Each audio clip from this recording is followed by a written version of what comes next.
Hello everyone, welcome to my channel smile learning. आज हम discuss करने जा रहे हैं 7th बुक का चैप्टर नंबर जो कि है 3rd। और ये जो चैप्टर है 2 पार्ट्स में डिवाइड किया गया है और आज हम पार्ट 1 में इसे पढ़ने जा रहे हैं। तो चलिए स्टार्ट करते हैं। आज के हमारे चैप्टर का जो नेम है वो है दिल्ली के सुल्तान। और ये बहुत ही इम्पोर्टेंट चैप्टर है क्योंकि इसमें से हर साल क्वेश्चन जो कि है 1-2 पूछे जाते हैं। तो चलिए स्टार्ट करते हैं। यहाँ पर लिखा गया है कावेरी डेल्टा जिस क्षेत्र में बड़े राज्यों के केंद्र बन गए थे। तो ये इम्पोर्टेंट हुआ कि कावेरी डेल्टा के नज़दीक राज्यों के केंद्र बन गए थे और इसकी वजह से ही दिल्ली महत्वपूर्ण जो कि शहर 12वीं शताब्दी में ही बन गया। पहल जो दिल्ली थी वो तैमूर यानी कि राजपूतों के काल में दिल्ली किसी साम्राज्य की राजधानी बनी। तो ये बहुत ही इम्पोर्टेंट पॉइंट है कि सबसे पहले जो कि तैमूर राजपूत थे जो दिल्ली में किसी साम्राज्य यानी कि राजधानी बनी, यानी कि दिल्ली जो कि तैमूरों की राजधानी बनी सबसे पहले।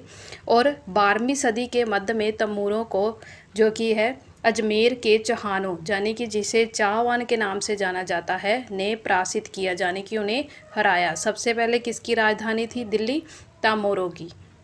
नेक्स्ट आ गया तैमूर और जो कि जहान थे वो राज्यकाल में दिल्ली का वंजी का एक महत्वपूर्ण केंद्र बन गया था। और इसी क्षेत्र में बहुत सारे समूहशाली यानी कि जैन व्यापारी भी हुआ करते थे जिन्होंने अनेक मंदिरों का निर्माण करवाया। और यहाँ दिल्ली वाला कहले जाने वाले सिक्के भी डाले गए जो काफ़ी ज़्यादा प्रचलन है। ये सभी के सभी पॉइंट बहुत ही इंपॉर्टेंट है। क्वेश्चन में ये पूछा गया है कि दिल्ली जो कि है सबसे पहले किसकी राजधानी थी? तो वो तैमूर जो थे उनकी राजधानी थी, बाद में वो चौहानों की राजधानी बनी। और साथ में साथ आपको ये डेट्स भी ज़रूर याद रखने हैं। यहाँ पर दिया गया है कि 12वीं सदी में तैमूरों की राजधानी बनी, फिर उसके बाद चौहानों की राजधानी बनी, उसके बाद 13वीं सदी यहाँ पर दिया गया है। उसके बारे में हम पढ़ेंगे कि आरंभ में दिल्ली कैसी थी। 13वीं सदी के आरंभ में दिल्ली सल्तनत की स्थापना हुई। तो दिल्ली सल्तनत की स्थापना जो कि है 13वीं सदी के दौरान हुई। इसके साथ दिल्ली एक ऐसी राजधानी में बदल गई जिसका नियंत्रण उसके उपमहाद्वीप के बहुत बड़े क्षेत्र पर फैला था। और इसके वंशों की पहचान भी की गई है। यहाँ पर मैप पर दिया गया है, जहाँ पर दिया गया है हौज खास, सिरी, जापना, दिल्ली कोहाना। तो ये इस तरह के जहाँ पर राजधानियाँ बन चुकी थी दिल्ली में। इस इलाके में हम आज दिल्ली के नाम से जानते हैं। यहाँ सुल्तानों ने अनेक नगरों को बसाया जिसे क्या कहा गया, जैसे कि मैंने आप पर पहले ही बता दिया गया है, मैप में दिए गए हैं। दिल्ली कोहाना, सीरी और जापना के ज़रिए ये जो किया बनाए गए थे, यानी कि सुल्तानों के द्वारा ये नगर बसाए गए थे। तो ये इम्पोर्टेंट है। ये जो तालिका दिया गया है फर्स्ट नंबर, ये इतना इम्पोर्टेंट है, इसमें कई बार क्वेश्चन पूछे जा चुके हैं। सबसे पहले यहाँ पर दिया गया है कि दिल्ली में हमने पढ़ा कि सबसे पहले किसकी राजधानी थी? तैमूर की राजधानी। उसके बाद कौन आए? चौहान आए। उसके बाद कौन आया? आरंभिक तुर्की शासक आए। ये बहुत इंपॉर्टेंट है। इसमें कौन कौन से आए? कुतुबुद्दीन ऐबक आया, फिर उसके बाद इल्तुतमिश आया, फिर रजिया आई और फिर गियासुद्दीन बलबल आए। तो इस तरह इनकी डेट्स भी बहुत इंपॉर्टेंट है, आप इसमें से कुछ भी नहीं छोड़ सकते। नेक्स्ट उसके बाद कौन आया? तुर्की शासक के बाद खिलजी वंश आया जिसमें जलाउद्दीन खिलजी और अलाउद्दीन खिलजी आए। और इसमें इसकी भी डेट्स इंपॉर्टेंट है कि उन्होंने कब से कब तक शासन किया। उसके बाद तुगलक वंश आए जिसमें गियासुद्दीन तुगलक, महमूद तुगलक, फिरोज शाह तुगलक। तो इनकी भी डेट्स बहुत इंपॉर्टेंट है, कई बार ये क्रम में पूछे गए हैं। नेक्स्ट उसके बाद आया सायदा वंश और उसके बाद आ गया लोधी वंश। तो ये सभी का सभी जो एक पेज है बहुत ही इंपॉर्टेंट है, इसमें डेट्स भी पूछी गई हैं और बाद में वंश भी पूछे गए। नेक्स्ट है दिल्ली के सुल्तानों के बारे में जानकारी कैसे? हालांकि अभिलेख, सिक्कों और स्थापित भवन निर्माण कला के माध्यम से काफ़ी सूचना मिलती है, मगर और भी महत्वपूर्ण इतिहास है। तारीख यानी कि एक वचन और तवारीख का मतलब होता है बहुवचन, जो सुल्तानों के शासनकाल में एक प्रशासनिक भाषा थी जिसे फ़ारसी भाषा में वो लिखा करते थे। तो ये इम्पोर्टेंट है। ये पिक्चर्स दी गई है। फर्स्ट पिक्चर में दिया गया है कि वो एक कागज़ बना रहा है। सेकंड पिक्चर में दिया गया है कुछ वो लिख रहा है कागज़ पर। थर्ड पर वो सोने को पिघला रहे हैं जो व्यापारी होते थे। और फोर्थ में दिया गया है कि वो एक बुक की जो कि जिल्द बाइंड कर रहे हैं। तो यहाँ पर उनका जो कि वर्क दिखलाया गया है।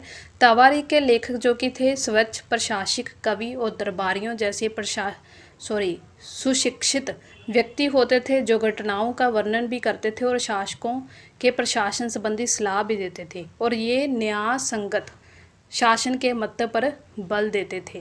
नेक्स्ट है अन्याय चक्कर। ये क्या है? 13वीं सदी के इतिहासकार खफदे मुदब्बर ने लिखा, ये बहुत इंपॉर्टेंट है, कि राजा का काम सैनिक के बिना नहीं चल सकता था, सैनिक वेतन बिना नहीं चल सकते थे।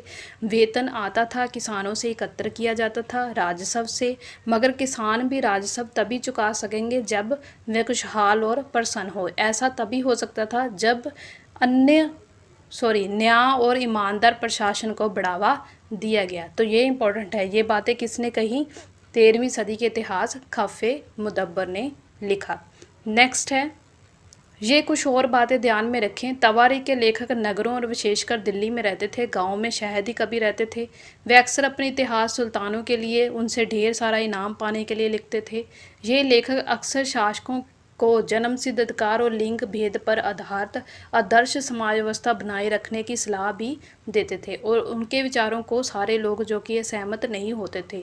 सन 1236 में, ये बहुत इंपॉर्टेंट है, इसमें एक बताया गया है कि उस टाइम जो कि एक लेडी थी जिसने शासन किया, सुल्तान इल्तमश की बेटी थी जिसका नाम रजिया था, वो सिंहासन पर बैठी, और उसी युग के इतिहासकार जो थे मिनाज इसराज ने ये स्वीकार किया कि वह अपने सभी भाइयों से अधिक योग्य और सक्षम थी, लेकिन फिर भी वह एक रानी के शासक के रूप में मान्यता नहीं दे पा रहे थे। दरबारी जन भी उनके स्वतंत्र रूप में शासन करने की कोशिशों से प्रसन्न नहीं थे। सन 1240 में उसे सिंहासन पर हटा दिया गया, यानी कि हटा दिया गया। यह डेट बहुत इंपॉर्टेंट है। लास्ट ईयर 2021 में भी इसके बारे में क्वेश्चन पूछा गया है, और कई बार ये डेट्स भी पूछी गई है, कब से कब तक शासन किया।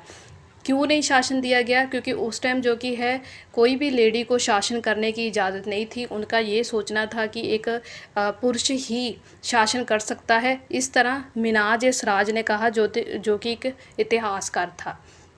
तो यहाँ पर दिया गया है कि रजिया के बारे में मिनाज इसराज के क्या विचार थे। मिनाज इसराज का सोचना था कि ईश्वर ने जो आदेश समाज व्यवस्था बनाई और उसके अनुसार स्त्री और पुरुषों के अधीन, यानी कि उसने सिर्फ भेदभाव की बात ही की है कि पुरुष जो कि है स्त्रियों से ज़्यादा उत्तम होते हैं। तो इसीलिए रजिया को जो कि है सल्तनत की गद्दी पर नहीं बैठना चाहिए, इसके बारे में ही बताया। इसमें ये इम्पोर्टेंट है कि रजिया ने अपने अभिलेख और सिक्कों पर अंकित करवाया कि वह सुल्तान इल्तमश की बेटी है और धूनिक आंध्र प्रदेश और वारंगल क्षेत्र में किसी समय में कांकेय वंश का राजा था, और इस वंश की रानी भी थी। यहाँ पर एक रानी रुद्रमा देवी, ये एक अलग रानी है। इसके बारे में भी मनाज इसराज ने बताया कि एक रानी और थी जिसका नाम था रानी रुद्रमा देवी। इसने इतने साल में जो कि है अपना शासन किया।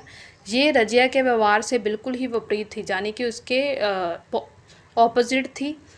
जो कि रुद्रमा देवी थी, उसने अपने अभिलेखों का नाम जो कि है पुरुषों जैसा लिखवाकर अपने पुरुष होने का भ्रम पैदा किया। और एक जो शासक थी महिला, जिसका नाम कश्मीर की रानी दिद्दा थी, जिसने 90, 80 और 103 तक शासन किया, और उसका नाम जो दीदी यानी कि बड़ी बहन से निकला था।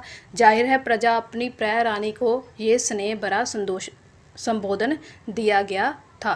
नेक्स्ट है दिल्ली की सल्तनत का प्रसार कहाँ पर हुआ? गैरसन शहरों से साम्राज्य तक यहाँ पर दिया गया है। यहाँ पर सबसे पहले हम यहाँ पर पढ़ेंगे कि भीतरी प्रदेश और गोरसिन शहर क्या होते थे। भीतरी प्रदेश वो होते हैं जिस किसी शहर या बंदरगाह के जो आसपास के इलाके होते थे, उस शहर के वस्तुओं और सेवाओं की पूर्ति करते थे, उन्हें कहते थे भीतरी प्रदेश। और गैरसन शहर वो होते थे जो किलेबंद बसाव जहाँ सैनिक रहा करते थे। तो ये इंपॉर्टेंट है। 13वीं शताब्दी के आरंभिक वर्ष में दिल्ली के सुल्तानों के शासन में गैरोसिन यानी कि रक्षक सैनिकों की टुकड़ियों के निवास के लिए बने मजबूत किलोबंदी पर शहरों पर शायद ही कभी फैला हो। शहरों में संबोधन और लेकिन उनसे दूर भीतरी गांव पर इनका नियंत्रण ना के बराबर था, इसलिए उन्होंने आवश्यकता सामग्री, रस्त और व्यापार के लिए लूट मार पर ही वो निर्भर रहा करते थे। दिल्ली के सुंदर बंगाल और सिंध के गैरोसिन शहरों पर नियंत्रण बहुत ही कठिन था। बगावत युद्ध यहाँ तक कि खराब मौसम में भी उनके संपर्क के नाजुक जो कि छिन भिन जाते थे। शासन को अफगानिस्तान से आने वाले हमलावरों और उनके सूबेदारों के बराबर चुनौती मिलती रहती थी, जो जरा सी कमजोरी का आभास मिलते ही विरोध का झंडा खड़ा कर देते थे। और इन चुनौतियों के चलते सल्तनत बड़ी ही मुश्किल में किसी तरह अपने आप को बचाए हुए थी। और इसका संस्थापन गयासुद्दीन बलबन के शासनकाल में हुआ और इसका विस्तार अलाउद्दीन खिलजी और महमूद तुगलक के राज्यकाल में हुआ। ये बहुत ही इंपॉर्टेंट लाइंस है। नेक्स्ट है, सल्तनत की भीतर सीमाओं में जो अभियान चले उनका लक्ष्य था गैरोसिन शहरों की पृष्ठभूमि में स्थित भीतरी क्षेत्रों की स्थिति में मजबूत करना। और इन अभियानों के दौरान गंगा यमुना के दोआबा से जंगलों को साफ कर दिया गया, शिकारी संग्रह तथा चारवाओं के उनके प्रवास खदेड़ दिए गए, ये जमीन किसानों को दे दी गई, कृषि कार्यों को प्रोत्साहित दिया गया, व्यापार मार्ग की सुरक्षा और क्षेत्रीय व्यापार की उन्नति की खातिर नए किले और गैरसिन शहर बनवाए गए। दूसरा विस्तार क्या था? सल्तनत की बाहरी सीमाओं पर था। अलाउद्दीन खिलजी के शासनकाल में दक्षिण भारत के लक्ष्य करके सैनिक अभियान शुरू हुए और ये अभियान महमूद तुगलक के समय अपनी चरम सीमा पर रहे। और इन अभियानों में सल्तनत की सेनाओं ने हाथी, घोड़े, गुलाम, मूल्यवान धातु अपने कब्जे में ले लिए। दिल्ली सल्तनत की सेनाओं की शुरुआत अपेक्षाकृत कमज़ोर थी और मगर 150 वर्ष बाद महमूद तुगलक के राज्यकाल के अंत तक इस उपमहाद्वीप का एक विशाल क्षेत्र इसके युद्ध अभियान के अंतर्गत आ चुका था और इसने शत्रुओं की सेना को पराजित किया, शहरों पर कब्जा किया। इसके सूबेदार प्रशासनिक मुकदमों में फैसले सुनाते थे और साथ ही किसानों में कर वसूला करते थे। तो ये यहाँ पर दिया गया है। नेक्स्ट दिया गया अलाउद्दीन खिलजी का दक्षिण अभियान कि अलाउद्दीन खिलजी ने कहाँ कहाँ पर अपना जो किया अभियान चलाया।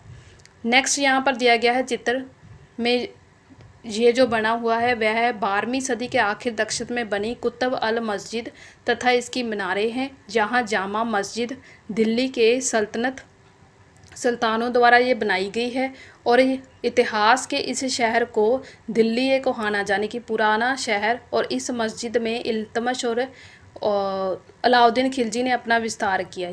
मीनार जो थी वह तीनों ही सुल्तानों कुतुबुद्दीन ऐबक, इल्तुतमिश और फिरोज शाह तुगलक द्वारा जो की है बनाई गई है। नेक्स्ट है मस्जिद। इसमें ये बहुत ही इम्पॉर्टेंट है कि मस्जिद जो है उस टाइम जो मस्जिदें बनाई गई थी इसका शब्द जो था वो अरबी शब्द में दिया गया था, जिसका शाब्दिक अर्थ है ऐसा स्थान जहां मुसलमान अल्लाह की आराधना में सजदा घुटने और माथा टेकर करते हैं। जामा मस्जिद या मस्जिद जामी ये मस्जिद होती थी जहां उनके मुसलमान एकत्र होकर साथ साथ नमाज़ पढ़ते थे। नमाज की रस्म के लिए सारे नमाजियों के साथ सबसे अधिक सामान्य और विद्वान पुरुष जो इमाम नेता के रूप में चुना जाता था। और ये शुक्रवार को नमाज के दौरान जो कि धर्म प्रदेश यानी कि खुतबा भी देता था। और नमाज के दौरान मुसलमान जो कि मक्का की तरफ मुंह करके खड़े होते थे। भारत में मक्का जो है कि पश्चिम की ओर पड़ता था और मक्का की दिशा को कबला कहा जाता था। ये क्वेश्चन आ चुका है जो कि बहुत इंपॉर्टेंट है।